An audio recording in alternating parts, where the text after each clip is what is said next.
Pozdravljeni. Pri tovarniški ekipi Mercedes so predstavili barvno shemo njihovega bolida za sezono 2026.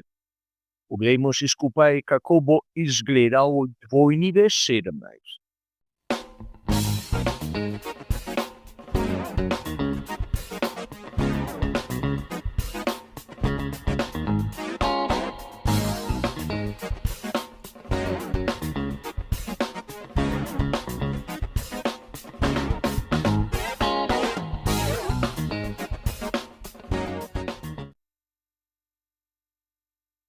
Tudi sami ste verjetno razumeli, da je tokrat na vrsti zopet predstavitev barvne sheme.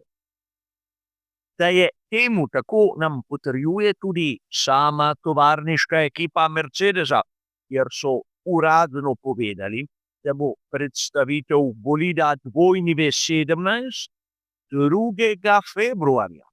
In tokrat, kot je verjetno jasno, se bomo bolj kot z oblikami samega bolida ukvarjali z dvema drugima zadevama. Seveda z barvno shemo in pokrovitvijo. Na prvi pogled bi lahko dejali, kar se tiče barvne sheme, da pred nami ni nič novega, nič revolucionarnega. Zopet kombinacije srebrne, črne in značilno modre zelene. In lahko bi dejali, da podobne kombinacije, kot smo jih videli, na primer na dvojni V10. In treba je povedati, da mnogi govorijo, da gre za kombinacijo bolida, ki smo ga videli, torej dvojni V10, in njegovega naslednika, tistega črnega dvojni V11. Ampak kot ste videli tudi sami, že dvojni V10 na zadku je bil črn s tistimi značilnimi trokratimi zvezdami. Torej, lahko bi dejali, da gre za evolucijo te barvne sheme, ki je bila prisotna pri Mercedesu že predtem dolga leta in res na prvi pogled nič kaj takega. A letos je zanimivo, namreč imamo prisotno tudi ekipo Audi, drugo ekipo, ki se lahko kiti z nazivom srebrnih puščin. Pri Audiju imamo kombinacijo srebrne, črne in živo rdeče. A treba je povedati, da so pri Mercedesu, vsaj po mojem skromnem mnenju, naredili bistveno boljše delo. Za razliko od tistega, kar smo videli lani na modelu dvojni V16, so tokrat vpeljali neko novost. Tam na vrhu bočnih struktur vidimo neke vrste vzporednih črt. Kot da bi hoteli nas spomniti, da imajo dobavitelja športne opreme znamke Adidas. In kot sem videl tiste prve renderje, mi je takoj na misel prišlo to. In upam, da s to primerjavo nisem nikogar užalil in meni se zdi kombinacija simpatična, da ne bo pomoč. A konec koncev bi lahko dejali, da letošnja barvna shema tovarniške ekipe Mercedes je evolucija lanske. Imamo vse tiste elemente, ki smo jih vajeni, torej srebrno, črno in modro zeleno, imamo trokrake zvezde, imamo tisti dve rdeči zvezdi, ki spominjata na Nikija Laudo, tam nad vozniško kabino, in lahko bi dejali, a res nobenih novosti. A novosti so, če ne drugega, strani pokrovitve. Ne bomo se preveč spuščali v podrobnosti, ampak ste opazili napis Microsoft tam zgoraj, kjer je bil včasih Ineos? Seveda Microsoft prihaja letos k Mercedesu. Predtem smo jih videli pri ekipi Alpine. Lahko bi povlekli neko vzporednico. Močne in uspešne ekipe privlačujejo močne in uspešne pokrovitelje. Namreč dvomim, da je vsota, ki jo dajejo pri Microsoftu Mercedesu, v bistvu nižja od one, ki so jo dajali ekipi Alpine. A o francosko-britanski ekipi Alpine kaj več kdaj drugič, posvetimo se zanimivostim okrog Mercedesa. Če smo lahko nekako dejali na prvi pogled, da je barvna shema pričakovana, je ta, vsaj po mojem, bistveno bolj elegantna od one, ki smo jo videli pri Audiju. Čeprav v osnovi gre za eno in isto zadevo.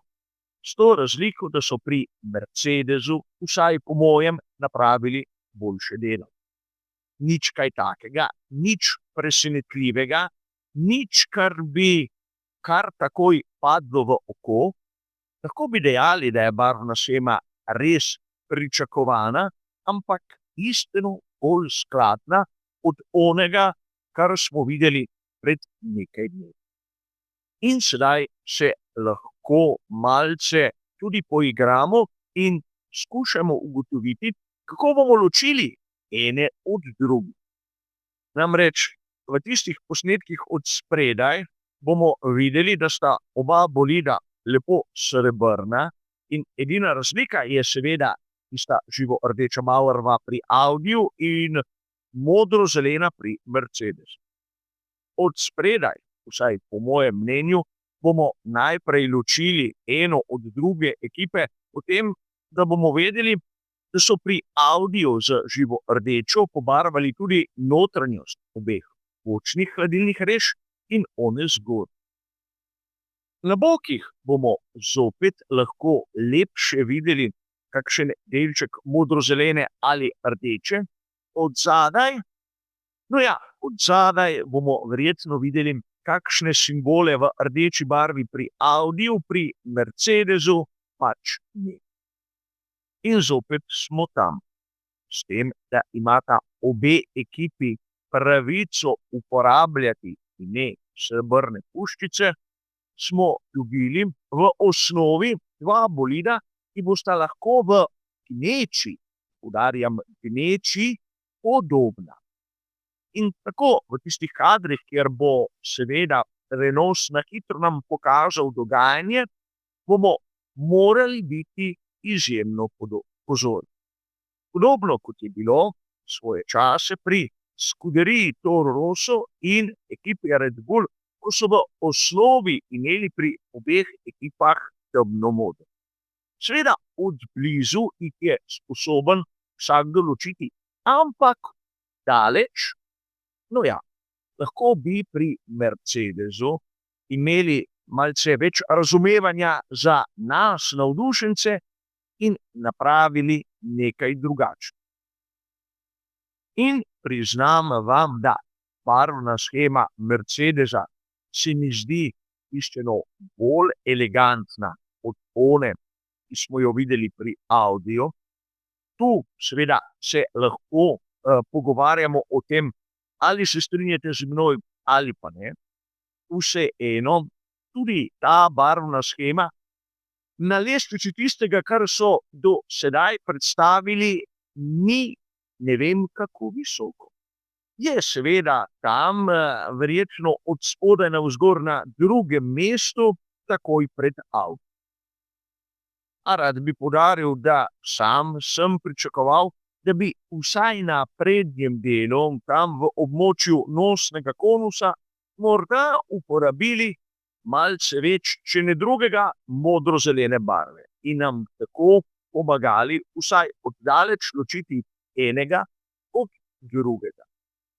Barve, ki jih vidimo seveda na bolidih Formule 1, so v osnovi bile namenjene prav temu, da so se ločili eni od drugih in to po nacionalni pripadnosti. In verjetno, če imamo dokaj podobne bolide med seboj, bomo imeli malce več zmede pri spremljanju prenosa. A verjamem, ne pri Mercedesu, ne pri Audiju se ne bodo kar tako odrekli svojim koreninam. Dam jim prav, ampak po drugi strani bi lahko poiskali kakšno malce bolj različno varianto. A vem, pobožne želje. Kar se tiče predstavitve barvne sheme, je seveda vse. Hvala za vašo pozornost in nasvidenje.